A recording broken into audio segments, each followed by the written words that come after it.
Comment aborder les peines légales islamiques avec les athées? Donc les peines légales, c'est les hudud. Tu parles souvent de châtiment corporel, ou pas que d'ailleurs, ça peut être d'autres formes de peines légales. Et comment l'aborder? Parce que souvent, en fait, c'est vrai, en Occident, justement, dans cet Occident très féminisé, très droit de l'homiste, très moderne, hein, dans le sens actuel, hein, on vit avec notre époque, comme si c'était un argument pour accepter tout et n'importe quoi. Mais c'est vrai qu'il y a beaucoup de gens qui sont athées, qui ont accepté l'idéologie libérale, leur train de vie, elle est calquée sur le modèle libéral, hein, TikTok, le féminisme, Facebook, voilà, c'est leur délire, quoi. Et eux, en fait, ils s'offusquent lorsque, par exemple, des musulmans défendent la peine de mort. Mais c'est un truc du Moyen-Âge, c'est horrible, on n'est plus il y a 1400 ans dans le désert, c'est archaïque, c'est rétrograde. Et pourquoi l'homme, il a plus de droits dans tel domaine que la femme? Et pourquoi la femme, elle peut pas? Et pourquoi le... C'est vrai que c'est compliqué. Et c'est vrai que ce genre de discussion, d'ailleurs, c'est les moins intéressantes, parce que c'est souvent des reproches, et on demande aux musulmans de se justifier. Donc eux, en fait, ils ont la posture de ceux qui attaquent les musulmans, genre justifiez-vous, bande de sarrasins du Moyen-Âge arriérés. Et nous, en fait, on devrait prendre la posture de non, non, mais vous inquiétez pas, l'islam, c'est la paix, c'est l'amour. Bah non. Il y a une alternative plus simple. C'est déjà d'être fier de ce que c'est que l'islam, des principes de l'islam, parce qu'un musulman, qu'on le veuille ou pas, il est forcément pour la peine de mort, parce que c'est un décret d'Allah. La peine de mort, c'est quelque chose de normal. Et d'ailleurs, anthropologiquement, historiquement, la peine de mort, c'est quelque chose qui est... je veux dire, s'il y avait bien une loi, une règle parmi tous les peuples du monde, sauf évidemment cas très marginaux à travers l'histoire, mais la norme en termes de châtiment corporel et surtout de peine capitale, c'est la peine de mort, et ça a toujours existé, si vous voulez. Et j'ai même envie de vous dire, quand on a décidé d'arrêter la peine de mort, on va dire que ça n'a pas apporté une ère de mieux vivre, d'accord? Au contraire, ça a créé une délinquance d'une nouvelle forme, des crimes, d'une rare violence, et en plus de ça, un laxisme terrible envers ces criminels. Donc là, pour le coup, nous musulmans, on doit se limiter à ce qu'Allah nous dit dans le Coran. Pourquoi? Ça sert à quoi la peine de mort? Coraniquement, même les châtiments corporels d'ailleurs. Quand Allah subhanahu wa ta'ala nous dit et coupez la main au voleur et la voleuse, et voilà, couper la main au voleur et la voleuse. Pourquoi Allah subhanahu wa ta'ala nous parle de ça? Pourquoi Allah subhanahu wa ta'ala met en avant ce genre de peine? Moi, je vous le dis, hein, imaginez quelqu'un se faire couper la main, j'en ai pas une image super agréable, c'est évident. Ça choquerait tout le monde d'ailleurs. Mais à quoi ça sert? Exactement, Fatima. En fait, dans le Coran, quand Allah parle de peine de mort ou de châtiment corporel, coup de fouet, couper la main, initialement, c'est dissuasif. Parce qu'en réalité, personne n'est assez masochiste pour apprécier le fait d'un jour de se faire couper la main. Allah, il sait que la main, c'est un symbole en plus. Hein. La main, c'est ce qui te permet de construire, c'est ce qui te permet de bâtir, c'est ce qui te permet de toucher, d'appréhender le monde. Une main, c'est pas rien. Mais qu'Allah dit, mais couper la main au voleur et à la voleuse, c'est dissuasif. Ça fait peur. Ce que ça suscite chez les gens, c'est j'ai pas envie de perdre une main. J'ai pas envie. Donc le vol, je vais essayer d'éviter. Imaginez, faites l'effort, hein, même les gens qui sont pas musulmans. Je vous demande juste de faire l'effort intellectuel. Parce que je sais qu'il y a beaucoup de non-musulmans qui regardent ma chaîne et qui peuvent parfois aussi avoir des appréhensions au niveau de l'islam. Mais imaginez une seule seconde qu'on vive dans un État, la France, imaginez que la France a devenu une théocratie, et qu'il y a ce type de loi, que le voleur et la voleuse, en fait, on leur coupe la main. Mais vous imaginez le nombre de députés, de présidents, d'ordures, en fait, hein, dans notre pays, qui auraient la main coupée? Ce serait une justice, en fait, implacable. Déjà, ça leur procurait une trouille gigantesque. Vous savez, par exemple, l'exil fiscal en France, ça fait 100 milliards d'euros qui disparaissent tous les ans. 100 milliards. 100 milliards. Je ne sais pas pour vous, mais déjà, moi, 1 million d'euros, j'ai du mal à me faire à l'idée, tu vois, de ce que ça peut être réellement 1 million d'euros. 100 milliards, c'est une dinguerie. Rien qu'avec ce type de loi, déjà, tu terrorises ceux qui sont nos élus. Et dans le bon sens du terme. C'est-à-dire qu'il y a une épée de Damoclès au-dessus de leur tête qui leur dit faites attention. Faites attention. Le voleur et la voleuse ici, ils payent très cher. Si du jour au lendemain en France, on appliquerait une telle loi, on pourrait voir tous les députés, tous les membres du gouvernement, même leurs collaborateurs, tout le monde ferait la queue pour aller payer en fait leurs impôts, pour aller déclarer tout sur... Mais vraiment, hein, à la virgule près. Parce que ça susciterait de la peur. Et c'est la raison d'ailleurs pour laquelle en France, il y a autant de corruption. Parce que ceux qui sont les plus corrompus dans le pays, ceux qui tapent le plus dans la caisse et qui mentent aux Français sont nos élus. Ce sont eux justement qui font les lois et qui sont censés condamner les gens. Donc c'est normal en fait qu'il y a autant de corruption dans un pays. S'il n'y a rien pour les dissuader de faire le contraire. Et je dis ça pour nos élus, mais c'est pareil pour les racailles que moi je trouve dans mon quartier. Moi je les vois, des gamins et des gens qui sont pas si gamins que ça d'ailleurs, qui font des braquages, qui volent, qui crament des voitures ou qui les volent pour les désosser, etc. Et vous imaginez si une telle loi était appliquée juste en banlieue parisienne? Mais n'importe qui ici, on ferait tomber notre portefeuille, ce serait justement ces racailles de banlieue qui prendraient le portefeuille en nous disant « Excusez-moi monsieur, vous avez fait tomber ça ». Il n'y aurait plus d'agression dans le métro, il n'y aurait plus de vol à l'arraché, il n'y aurait plus de ce genre de choses. C'est pour ça qu'en islam, c'est dissuasif avant tout. Mais en plus de ça, ça condamne les gens et ça donne un exemple. Si par exemple, vous prenez une région de Paris, genre, je sais pas moi, Sevran, prenez la ville de Sevran par exemple. S'il y a un seul habitant de Sevran qui se fait couper, un voleur, je veux dire un voleur notoire, hein, un voleur notoire, le mec il en a fait son gagne-pain, le fait de braquer, de voler, de cambrioler. Si ce voleur, vous lui coupez la main en public, mais vous imaginez, sur 15 km à la ronde, il n'y aurait plus de vol pendant 15 ans. Tellement la ville de Sevran et ses alentours seraient choqués d'avoir vu ça. C'est dissuasif. Moi, honnêtement, je vous dis la vérité, hein, il y a encore quelques temps, vous m'auriez dit, va vivre dans un pays où il y a ce type de loi, ça m'aurait pas plu. Mais maintenant, je comprends en fait à quoi ça sert. Quand tu vois un pays qui est rongé par la corruption, tu vois, Paris, c'est Gotham en fait. Hein. Pour les gens qui comprennent la référence, Paris, c'est Gotham. Tu vois. C'est pour les gens qui ont déjà regardé d'ailleurs le film Batman. C'est quoi le premier Batman. C'était quoi? Le premier de la trilogie, c'est Batman Begins. Batman Begins, merci. À un moment donné dans l'histoire, et j'adore le truc, à un moment donné, il y a de l'histoire, tu as Bruce Wayne, il sait que Gotham, c'est une ville corrompue, rongée par les gangs, par les mafieux, mais à un niveau incroyable. Et puis il est formé par un mec qui s'appelle Ra's al Ghul. C'est marrant en plus parce que c'est un arabe, c'est Ra's al Ghul, la tête de monstre, le méchant de chez DC Comics. Il décide de faire exploser Gotham. Alors, nous évidemment, faire exploser une ville, ce serait ridicule, ce serait complètement stupide. Mais je comprends l'idée. Parce que le mec, il te dit que la ville de Gotham, elle est tellement corrompue que dans le film, il décide de la faire exploser. En fait, il faut tout remettre à zéro. Là, c'est la version extrême d'établir l'ordre. Lui veut établir l'ordre par la destruction totale. Ça, c'est n'importe quoi, bien sûr. Mais l'idée, je la comprends. Je la comprends. Parce qu'il y a des endroits sur Terre qui sont tellement corrompus que tu peux plus rien y faire, en fait. Ça va tellement loin que c'est fini. C'est pour ça qu'Allah subhanahu wa ta'ala, dans le Coran, il a révélé des lois aux hommes, une législation aux hommes, qui comportait à chaque fois la peine capitale et aussi, en partie, des châtiments corporels. C'était pas pour lui faire du mal. C'était pour dire, vous, êtres humains, vous êtes mes créatures, je vous connais. Si on ne vous fait pas, si on ne vous met pas une fois de temps en temps des baffes, vous comprenez pas. Et c'est vrai. Moi, par exemple, l'écologie. L'écologie, moi, c'est un sujet qui me touche un peu comme tout le monde, même si, en vrai, j'en suis très loin.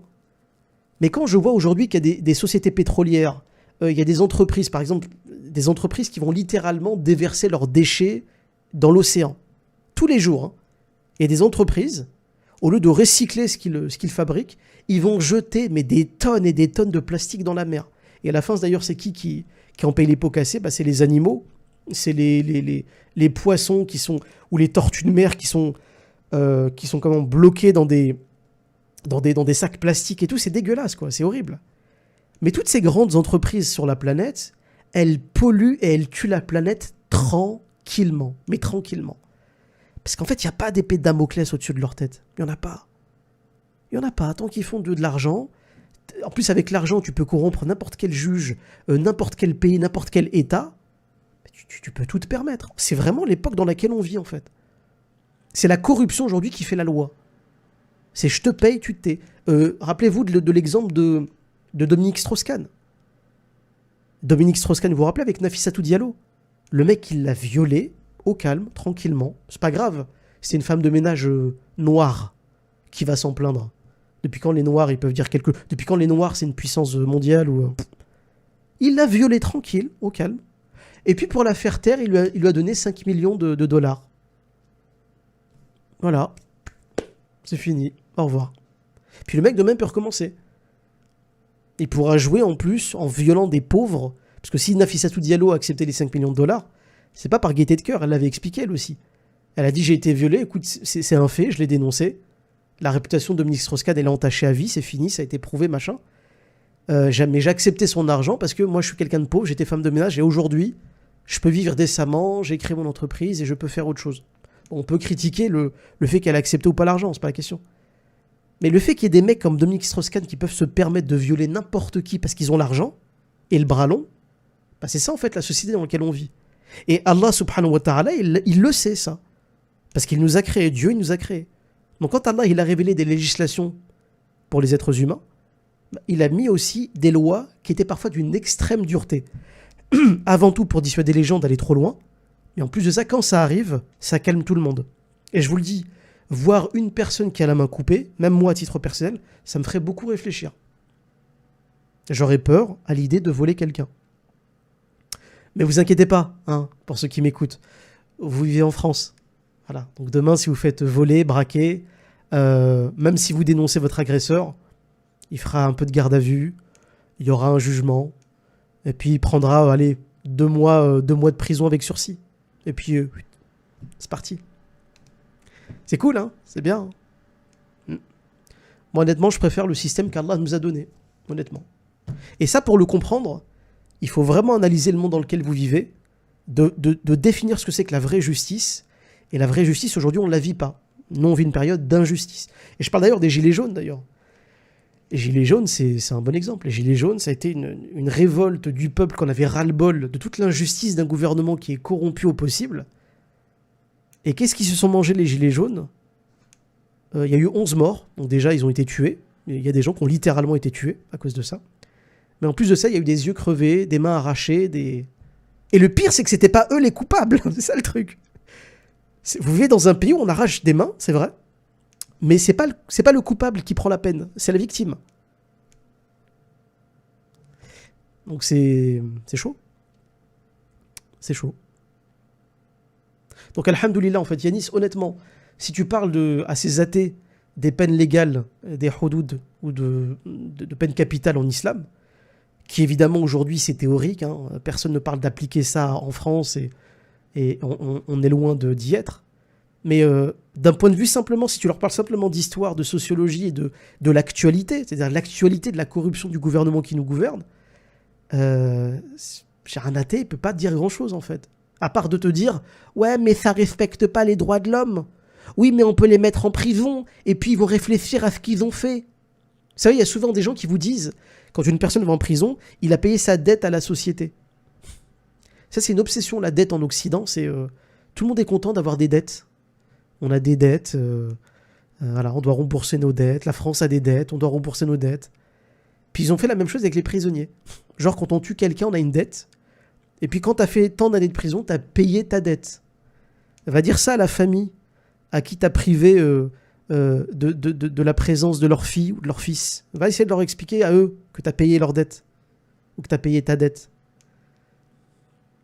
C'est quoi cette bouffonnerie d'y payer ma dette? T'as rien payé du tout. Absolument rien payé. Le couple Dutroux. Vous savez, Marc Dutroux et son épouse. Je crois que Marc Dutroux, il est encore en prison, si je dis pas de bêtises. Mais sa femme, en fait, il y a quelques années, elle avait été libérée. Et elle avait décidé de vivre dans un couvent en Belgique. Évidemment, tous les Belges ont été horrifiés. Parce que je vous rappelle que les couples Dutroux, les mecs, ils capturaient des enfants, ils les violaient, ils filmaient le truc. Et en plus de ça, ils livraient, parce que c'était des réseaux, en fait. En fait, c'était des gens qui faisaient des stocks d'enfants pour des réseaux pédophiles. Et donc, ils livraient des gosses comme ça aux gens.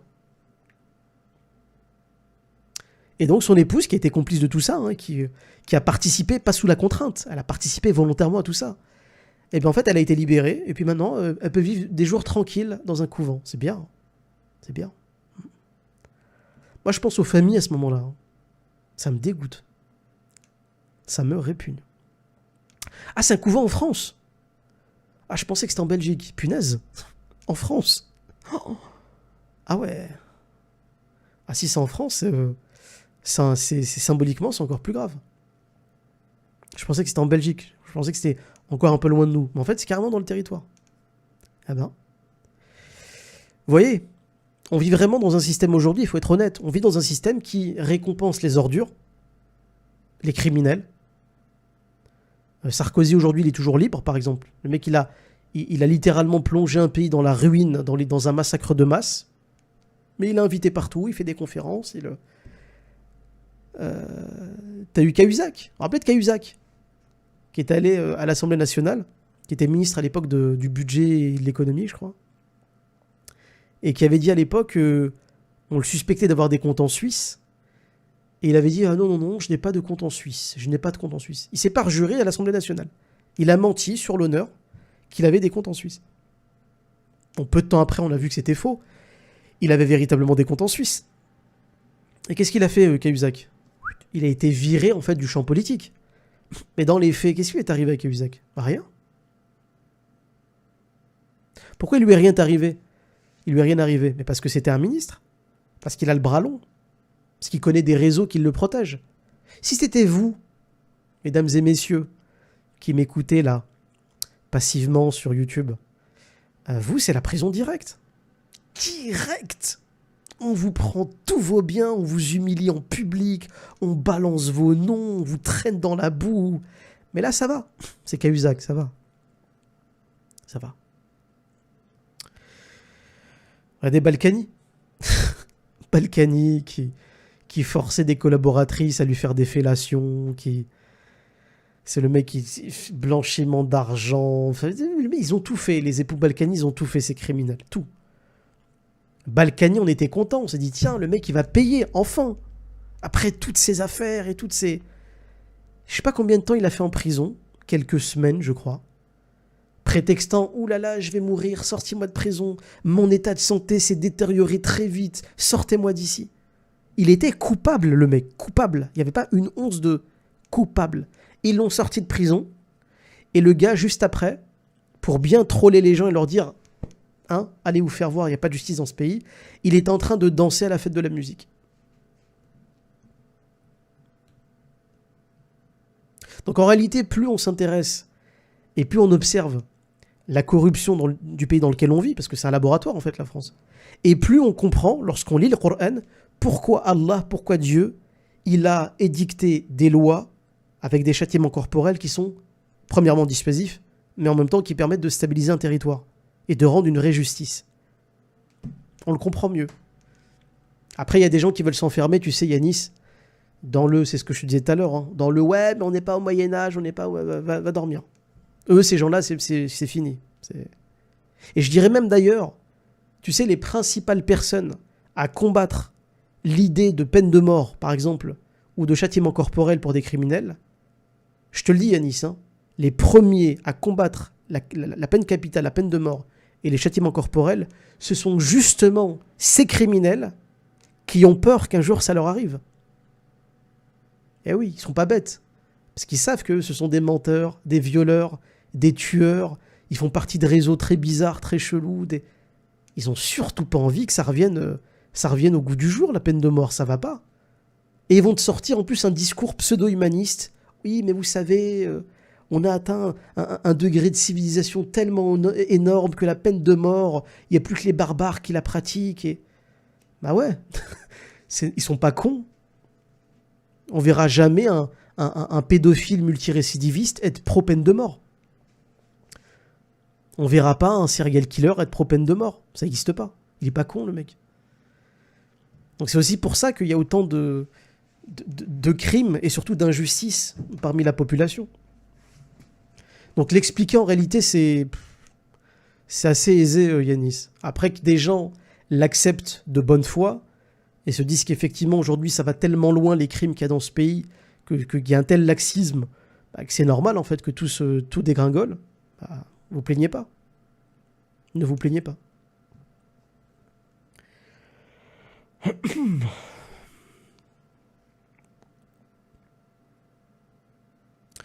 Non mais ça, Miss ici, les conditions pour juger quelqu'un, c'est autre chose.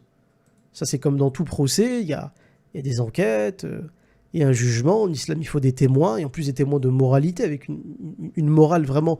On voit même, tu sais, en islam, dans le fiqh, même quand on demande des témoins oculaires de quelque chose, il faut vraiment que ces témoins, ils aient vraiment une haute moralité, qu'il y ait vraiment des preuves qui soient vraiment là au moment où ils disent qu'ils ont été là, qu'il n'y a pas aussi de conflit d'intérêts, que ce n'est pas des gens qui se prétendent témoins, mais qui en réalité ont une haine contre la victime. Ça encore, c'est autre chose. Mais même en islam, c'est très bien fait. Le système judiciaire islamique, il est beaucoup plus propre que ce qu'on peut trouver en Occident. D'accord ? Et je vais d'ailleurs m'arrêter sur un truc. Bon, c'est une anecdote, hein. Mais je crois que c'était l'an dernier. L'an dernier, il y avait un site internet qui avait publié une vidéo. C'était l'exécution d'une femme saoudienne en Arabie Saoudite. Alors évidemment, les journaux français ont titré « Quelle horreur, une femme saoudienne exécutée ».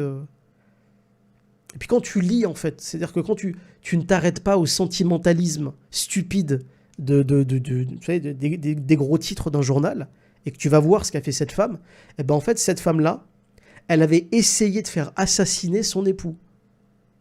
Pardon, elle a fait assassiner son époux. En passant d'ailleurs, parce qu'elle avait des liaisons avec d'autres hommes, son mari, en gros, lui prenait la tête à cause de ça, et elle avait décidé de faire supprimer son mari. C'est-à-dire que tu as des journaux en France qui n'ont quasiment pas pris en compte ça. En gros, ils ont dit, ouais, mais bon, c'est pas grave. Hein, l'adultère, c'est pas très grave. Et puis, ouais, bon, son mari, on s'en fout.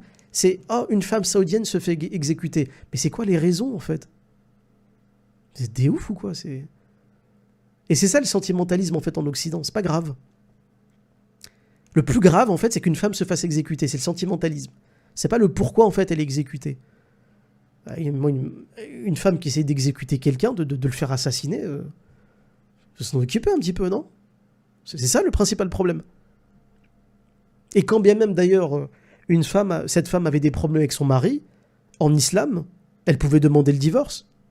Personne ne t'oblige à rester marié avec quelqu'un jusqu'à la fin de ta vie. Ça, c'est un concept chrétien, ça. Le fait d'être marié jusqu'à ce que la mort vous sépare. En islam, c'est beaucoup plus permissif, le divorce. Et c'est marrant, voilà, c'est ça. D'ailleurs, vous allez voir sur beaucoup de journaux en France qui veulent critiquer les musulmans et l'islam, c'est une femme se fait exécuter. Parce que une femme, vous savez, ça, en Occident, la femme, vu que c'est l'ère du féminisme, le triomphe du féminisme, quand on parle de la femme ou de violence faite aux femmes, ça émeut. Ça émouvoit ça émouvoit les gens en Occident. Oh, la pauvre, vous savez. Ah, c'est une femme, la pauvre.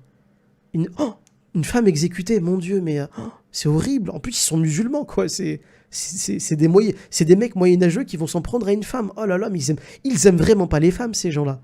Puis quand tu t'intéresses à ce qu'ont fait ces femmes, carrément qu'elles le méritaient. C'est une blague ou quoi ? Donc l'expliquer, Yanis, honnêtement, c'est simple. Je suis persuadé que c'est très simple. Il faut juste avoir une bonne méthodologie, je pense. Il faut bien expliquer pourquoi Allah il a évoqué ce genre de loi, à quoi ça sert, dissuasive au départ, et évidemment, ça pénalise les gens quand ils font évidemment des crimes très graves, et en plus de ça, voilà, ça permet d'avoir une société plus saine. Je voulais évoquer aussi une autre chose, mais j'ai pas envie de rester trop longtemps sur le sujet, mais moi, vous savez, je sais pas pour vous, je sais pas ce que vous pensez, je sais pas ce que vous en pensez de ce que je vais dire, mais moi, ça m'a toujours donné envie de gerber de voir des gens, j'en ai parlé un peu tout à l'heure en plus, mais de voir des gens à qui leur gamine a été assassinée, par exemple, et que le mec, genre Nordal le Landais, ça c'est un bon exemple, avec la petite Maëlys, je crois. Le mec, il a kidnappé une gamine, il l'a violée, il l'a tuée. En plus, il trollait les gens. Il est trollé. Il est en train de troller la famille, en train de leur dire, je vais vous dire où est le corps. En fait, non, j'ai pas envie de vous le dire. Et puis je me mets à la place de ces familles. Je sais pas si vous vous rendez compte la torture psychologique que ça peut être de savoir que le mec a tué ton enfant, il est encore en vie. Et qu'il en jouit en plus. Même si on me dit qu'il a pris perpétuité, je sais pas quoi. Hein, mais que le mec, il en jouit, il est content. C'est pour ça que la peine de mort aussi, ça fait du bien. Wallahi, que exécuter l'homme qui a tué ton enfant, ça te rassure. Tu vas peut-être rien gagner en plus, c'est vrai, mais au moins tu auras une certaine quiétude. Et il y a des familles, pour tourner la page, après un drame pareil, elles sont obligées de savoir que le mec qui a fait ça, il est mort. Sinon, ça va pas aller. Et puis, vous n'imaginez pas en plus le nombre de problèmes que ça peut apporter. Le fait de laisser un criminel notoire en vie. Il y a des familles qui peuvent se venger. Vous pouvez créer des guerres de ouf. Hein. T'as un mec qui tue une petite fille, le gars il est toujours en liberté, donc t'as le papa qui essaie de tuer machin, et puis ça peut aller très loin. Extrêmement loin. C'est pour ça que la peine de mort, en réalité, plus t'y penses, plus c'est... En fait, c'est propre, c'est simple, c'est utile, c'est la peine la plus vieille du monde, et qu'en réalité, ça peut créer que plus de stabilité. Il y a une sagesse, en réalité, derrière les houdoud. Il y a une sagesse, une vraie sagesse. Mais ça, le monde occidental, sentimentaliste, moderniste, et tu sais... ils ont du mal à comprendre. Mais ils le comprendront un jour, de toute manière. Il y a beaucoup de gens qui se convertissent à l'islam. Il y a beaucoup de gens qui changent de paradigme, qui changent de façon de penser. C'est bien parce qu'aujourd'hui, ils sont dégoûtés de la manière dont est géré le pays. Tu vois, il y a beaucoup de gens qui en comprenant ce que c'est que l'islam, ce que vient apporter l'islam, ce que vient rappeler l'islam. Parce que l'islam, c'est aussi un rappel pour les êtres humains qui ont oublié ce qu'ils font sur Terre. Eh ben, ça les réveille. Ça les réveille. En espérant évidemment qu'ils fassent la démarche et qu'ils le comprennent sans être de mauvaise foi. Bien sûr. Alors excusez-moi parce que j'ai parlé très très longtemps de ce sujet. Est-ce que quelqu'un sur le Discord voulait ajouter un truc là-dessus ou pas ?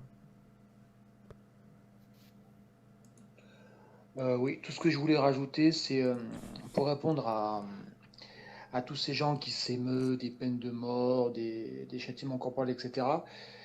J'ai envie de leur demander, est-ce qu'ils s'émeuvent autant lorsque la peine de mort est appliquée aux États-Unis? Et j'ai pas l'impression que ça les touche autant quand c'est aux États-Unis que quand c'est en terre d'islam, quoi. C'est ça. C'est ça. C'est ça. Là où l'homme et la femme occidentale athée vénèrent les États-Unis et trouvent que les États-Unis c'est un pays ami, sur ce genre de questions, c'est vrai qu'on les entend assez peu. Ça va.